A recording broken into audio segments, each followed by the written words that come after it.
Hello everyone and welcome to another easy way video where I'm going to teach you how to remove the end-to-end encryption in Messenger.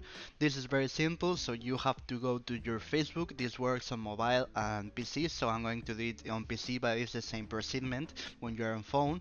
So you press here, see all in Messenger, so you will be brought to the Messenger screen, and then you have to find these three dots here, and then you have to go to privacy and safety.